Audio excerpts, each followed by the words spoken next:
A Estrada Velha de Jardinópolis volta a ser alvo de críticas pelo péssimo estado de conservação. O descarte irregular de lixo em entulho vem piorando a situação do local. A estrada até parece estar asfaltada, mas essa pequena e mal cuidada camada de massa asfáltica cobre apenas um trecho. Todo o restante da Estrada Velha de Jardinópolis é de terra e apresenta vários problemas. Em 2021, o governo estadual anunciou um projeto de asfaltamento, prometendo melhorar a mobilidade e impulsionar o desenvolvimento. No entanto, 4 anos depois, o cenário é de abandono. Não há máquinas no local e nem sinal de que a obra sairá do papel. Enquanto isso, os moradores convivem com poeira, buracos e o descaso do poder público. É intransitável, né? Principalmente com família, né? Motocicleta, carros pequenos, é complicado. Eu peço encarecidamente para o nosso governo estadual, né? Para o nosso secretário de Infraestrutura do Estado de São Paulo, que olhe para o nosso, porque foi assinado o contrato de região metropolitana de Ribeirão Preto e ali a menor distância entre duas cidades, sendo Jardinópolis e Ribeirão Preto. Então, numa questão de socorro, de emergência, é 100%. O desenvolvimento de Jardinópolis só vai ser concluído após o asfalto dessa via. Eu estou lá desde 1990, faz 35 anos que eu estou lutando aí. Morava lá, inclusive não está tendo mais condições, né? Abandonei lá, estou indo assim só tipo final de semana. Porque moradia mesmo, para a gente morar lá e vir todo dia aqui, não há condição que aguenta. A estrada está muito ruim. Tá deplorável. A estrada é uma extensão da rodovia Alexandre Balbi e poderia facilitar o deslocamento entre Ribeirão e Jardinópolis. Mas uma obra prometida em 2021 e orçada em 17 milhões de reais se arrasta sem resultados. A via está abandonada, acumulando lixo e sendo usada para crimes. O índice de acidente com veículos que vêm pela SP-328 e não conseguem frear a tempo, ele entra no canavial, já com vários óbitos. Aí já é um caso sério. Se tratando de buraco, está intransitável, com família está intransitável. Veículos não se aguentam fazer manutenção. Na época do barro, você tem cravamento, né? Altas horas, esquece, não tem como passar ali após as 8 horas da noite, com risco de assalto, risco de você estar passando, o pessoal está fazendo um descarte de cadáver e você ser o próximo, assim como houve agora em dezembro, né? Que o policial acabou atirando num rapaz lá, porque estavam descartando um corpo ali. Então, assim, é uma situação muito difícil para nós que somos moradores, né? Para nós que temos os nossos imóveis ali, é complicado. Lá tem descarte de cadáveres direto, né? Às vezes ocorre de fazer um mal para uma pessoa, para um ser humano, ceifa a vida do ser humano e descarta lá. Carro roubado também. Rouba em Ribeirão Preto, rouba em Jardinópolis, rouba na região, descarta lá, esconde no meio do canavial para depois vir buscar, né? Tem esses problemas também, sem falar do problema da gente que está indo, por exemplo. Eu vou para lá no sábado. Sábado de manhã eu vou para lá. Fico lá sábado e domingo, quer dizer, estou indo com a minha família à noite. Posso ser assaltado, sequestrado, né? Não tem iluminação, a estrada ruim, a gente tem que andar a 10 por hora. Tem lugar lá que você tem que parar por causa dos buracos, que são muito grandes. Para o engenheiro civil, a falta de estrutura da rodovia é de responsabilidade do Estado. Ele tem que garantir para os moradores, principalmente quando falamos em macro-região, a conexão entre os pontos. E esse trecho da rodovia está muito ruim.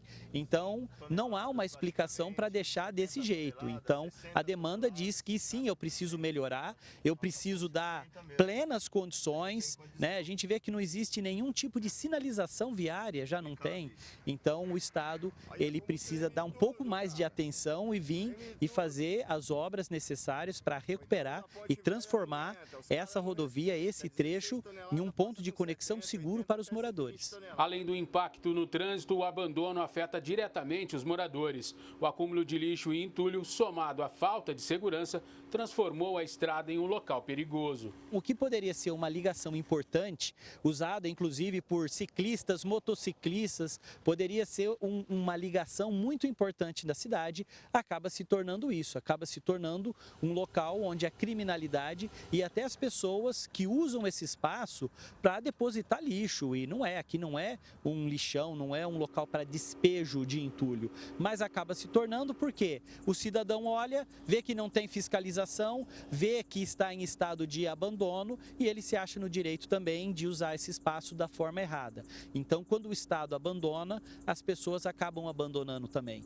Então, é necessário que a gente cobre mas sim do poder público, que faça realmente uma infraestrutura digna que Jardinópolis e Ribeirão Preto merecem para ligar essas duas cidades e que torne esse espaço realmente, de novo, atrativo e usável para aquele cidadão que precisa e usa a conexão entre essas cidades.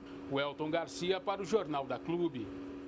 O DR informou que realiza semanalmente serviços de conservação de rotina na rodovia.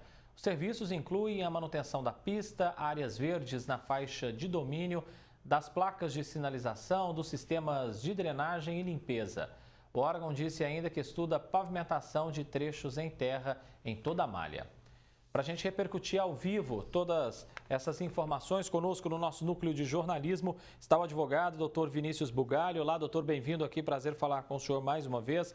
Doutor, o que explica uma estrada tão antiga ainda não ter condições mínimas para um tráfego seguro de veículos na análise do senhor? Ótima tarde mais uma vez, doutor. Boa tarde, André Costa, nossa Franco Imperador e a todos que assistem o Jornal TV Clube. Eu acredito que falta uma mobilização da sociedade organizada ribeirão pretana, jardinopolense, no sentido de tornar essa estrada uma vicinal, que na situação que ela está atualmente pode vir a causar algo muito pior. Então, câmaras legislativas das duas cidades, população, associações comerciais, clubes de serviço, forçar Estado e município, talvez em um convênio, a soltar essa estrada vicinal. Não na forma como está hoje, inclusive cancelando a licitação anterior.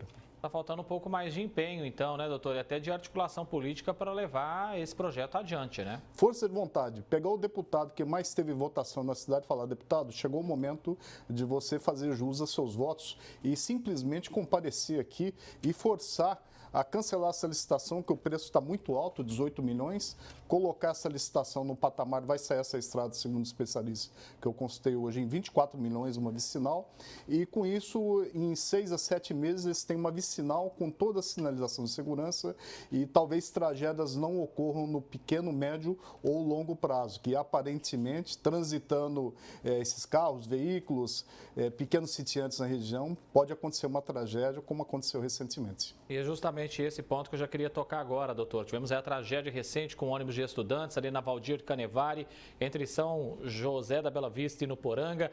Está faltando, me parece, mais fiscalização nessas estradas, que muitas delas têm péssimas condições, né? Aquele degrau daquela estrada onde aconteceu o acidente é inadmissível aquilo. André, se percebe no contexto político, e isso aí, Raimundo Faúra já dizia na obra Os Donos do Poder, que os políticos só se mexem com tragédias ou grandes aglomerações públicas, né? Na praça, como era na Roma Antiga. No caso aí, aconteceu uma tragédia em São Joaquim da Barra. E se acontecer e tombar um ônibus de estudantes, por exemplo, nessa estrada rural, aí no curto prazo, será que é somente nesse momento que os políticos vão se mexer?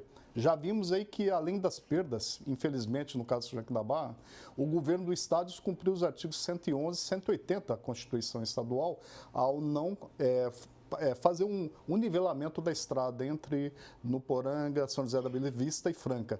Será que vai acontecer a mesma coisa aqui no caso dessa estrada municipal? Deixar acontecer uma tragédia? Então a sociedade tem que se mobilizar urgentemente, pegar os dois prefeitos das duas cidades, os dois presidentes de câmaras, comissão urgente de estudos e mobilizar perante o governador, que é engenheiro por formação, um homem do bem, para que ele resolva esse problema antes que aconteça alguma tragédia aí no curto prazo. E é interessante também que o Ministério Público entre nesse caso aí, se já não estiver, e acompanhe isso muito de perto, né, doutor? O Ministério Público ele tem um poder muito grande e esse poder ele se exerce na forma do artigo 129 da Constituição. Só que para ele exercer, ele tem que ser provocado. E quanto mais a sociedade democraticamente o provoca, mais ele vai chegar com as medidas ou as reduções em que são necessárias, juridicamente falando, para que se tome uma medida e se acabe com essa estrada, que inclusive virou desove de corpos.